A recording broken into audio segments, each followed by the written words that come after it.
Tonight we have the first look at the Hecatoncheire archetype from the brand new Phantom Revenger set, and I'm super excited because this is a full-on illusion deck I've been asking for nearly 2 years now. And let's get into it and let's talk about them. So first off, we're going to be taking a look at Hecatoncheire Ibul. I think that's how you pronounce it, Ibul. And it's a light illusion effect monster that's a level 6 with 1600 attack and 2100 defense. And you can only use the first and third effect of this card's name each once per turn. You can reveal this card in your hand, shuffle it into the deck, then special summon one Hecatoncheire monster from your deck in defense position, except a copy of itself.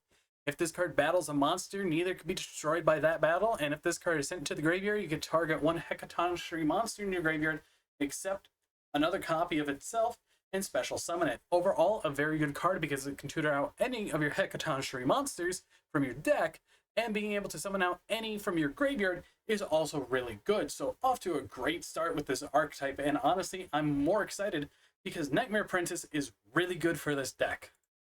Next up, we have Hecatoncheire Yadol. It is a light illusion effect monster, level 6 with 2100 attack and 1600 defense, the inverse of Idol. And let's get into it. You can only use the first and third effect of this card's name each once per turn. You could reveal this card in your hands, shuffle it into the deck, then add one Hecatoncheire spell or trap card from your deck to your hand. If this card battles a monster, neither can be destroyed by that battle, and if this card is sent to the graveyard, you can target one Hecatoncheire spell or trap card in your graveyard and set it. Overall, recovery of the spell and trap card is good. Being able to add any of your spell and trap cards is also really good, so it's more added consistency for board breaking in the deck or using your counter traps to stop the opponent. And yes, the 2 trap cards in the deck are counter traps. So let's get into the other monsters first and let's see what those do. Now, before we continue, I do want to say that I do have a TCG player link down in the description below if you want to get some cards that will help this deck. But next up, we have Hecatoncheire Godos, and it is a dark illusion effect that's a level 7 with 2300 attack and 2000 defense. And you can only use the first and third effect of this card's name each once per turn. If a card is added to your opponent's hand, except during the draw phase, you can special summon this card from your hand. If this card battles a monster, neither can be destroyed by that battle, and during your opponent's main phase quick effect, you can target one monster in your opponent's graveyard, special summon it to your field, but banish it when it leaves the field. Overall, a very strong card. Then this card and the next 2 cards will all share the same first effect, but this being able to target any monster in your opponent's graveyard to special summon it to your field is really good. Think of it like an SP Little Knight, but you get to summon the monster, so kind of like a Goyle Guardian. But honestly, this is really good and really powerful of a card because you can interrupt your opponent's play since it is a quick effect. Next up, we have Hecatoncheire Gigas. It's a dark illusion effect, level 7 with 1200 attack and 2800 defense. You can only use the first and second effect of this card's name each once per turn. If a card is added to your opponent's hand, except during the draw phase, you can special summon this card from your hand. During your main phase, you can excavate the top 3 cards of your opponent's deck. You can special summon one excavated monster, also shuffle the rest back into the deck, and if this card battles a monster, neither can be destroyed by that battle. Overall, this is very good because going first, you will literally get instant knowledge of what your opponent's playing off the top 3 cards. This is kind of like a Kashtira Ogre in a way. So, and honestly, I am all for that. Now, being able to summon out a monster for free to your field can be really detrimental because I can definitely think people will be running stuff like Fiendsmith with this whole entire deck because illusions and fiends have always been working together since the beginning of the conception of illusion. And being able just to have this be a quick effect special summon if they Mulcharming you is absolutely fine. Just like the last one and the next one. And finally, for the main deck of monsters, we have Hecatoncheire Breeze, and it's a dark illusion effect, level 7, 2800 attack and 1300 defense. You can only use the first and second effect of this card's name each once per turn. If a card is added to your opponent's hand outside of the draw phase, you can special summon this card from your hand.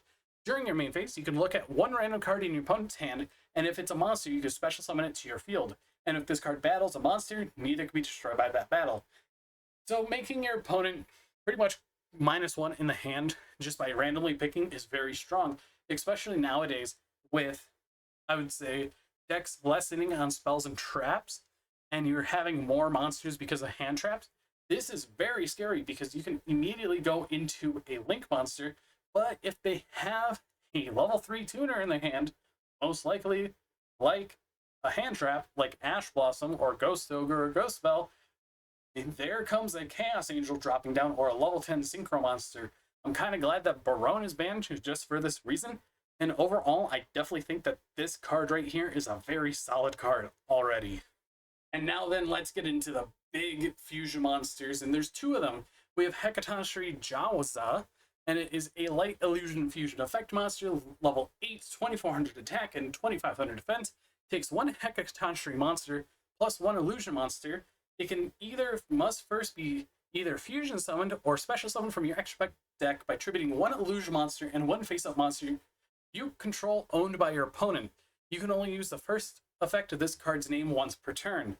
During your main phase, you can add one Hecatoncheire card from your deck or graveyard to your hand, and if this card battles a monster, neither can be destroyed by that battle. Overall, it's a very good card. It works very well with the previous card that we just read because you get to summon out a monster from your opponent's hand. The card before that, you could summon out one of the cards from the top 3 cards, and overall, this is one of the easiest fusion monsters to make in the deck because you're going to have an illusion monster and a monster that was originally owned by your opponent. So you're going to get this out, turbo out on the second summon, third summon actually. So it's going to be there to get to your counter traps as soon as possible, or even your quick play spell. So overall, Jaza is a really, really good fusion monster. And the summon isn't once per turn either, so you can summon multiples and do rank 8 plays. Because I don't see any locks anywhere. That is a little worrisome right there. So next up, we're going to be looking at Hecatoncheire Xeno. It's a Dark Illusion Fusion Effect monster, level 9, 3400 attack and 3500 defense. That takes 3 Hecatoncheire monsters. You can only activate the first and third effect of this card's name each once per turn. During the main phase, quick effect, you can look at 2 random face-down cards in your opponent's extra deck, and if you do, you could special summon one of them to your field. If this card battles a monster, neither can be destroyed by that battle. And if this fusion summon card in its owner's control is destroyed by an opponent's card effect, you can take control of any number of monsters they control.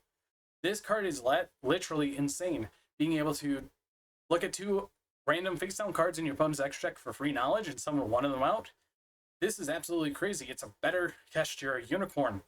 And if it's destroyed by something like an Access Code Talker, you can just take everything your opponent has.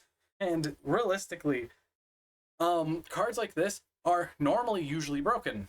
And this card right here is actually virtually broken. So overall, I definitely think that Xeno is a very good extra deck monster. It's probably going to be ran at 2 or 3, along with Jawaza, which is definitely going to be the 3 of. So this might be the 2 of. And I definitely think that this is going to be a scary card to run into if you're not prepared. So next up, we have Hecatoncheire's Tartarus. It's a quick play spell card. Activate one of these effects, but you can only choose each effect of this card's name once per turn. If you control a Hecatoncheire monster, target one spell or trap card your opponent controls, return it to the hand. Or you can activate this second ability, being fusion summon one Hecatoncheire fusion monster from your extra deck by banishing its materials from your field and or graveyard. If you use face-up monsters you control owned by your opponent, you could treat them as Hecatoncheire's monsters. This is really good with the 3 main deck monsters that love to steal the opponent's cards, because you could just easily just fuse away those monsters with a Hecatoncheire monster, and they're all considered them. So making Xeno is super easy. And I definitely think that this is a 3 of spell card for the deck. Now, we are missing either a fusion monster or a second spell card, and I think I'm leaning towards a spell card, so that's one thing to keep a note of. So, for the first counter trap, we have Ib al Hecatoncheire. It is a counter trap card, and you can only activate 1 card with this card's name per turn. When your opponent activates a monster effect and you control a Hecatoncheire monster, negate the activation, and if you do, destroy that monster. Then you could special summon it to your field. So kind of like how Totally Awesome is, where it negates whatever, and then you summon it or set it to your field. And honestly, being able to summon monsters back to your field with Tartarus is excellent because it makes Xenos much easier to summon. And honestly, I cannot ask for better negate than a counter trap itself.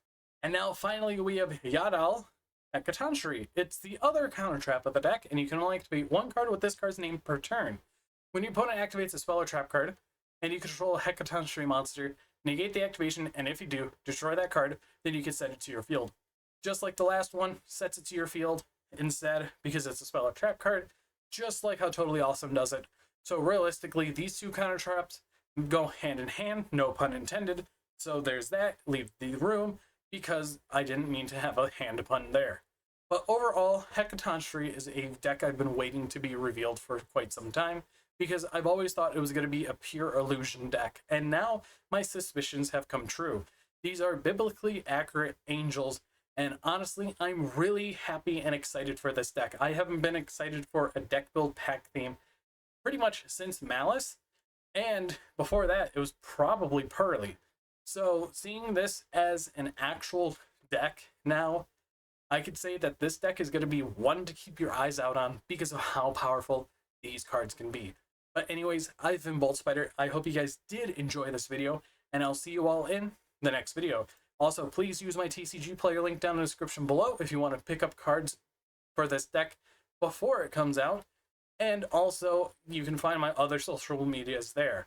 But anyways, I'll see you all in the next video.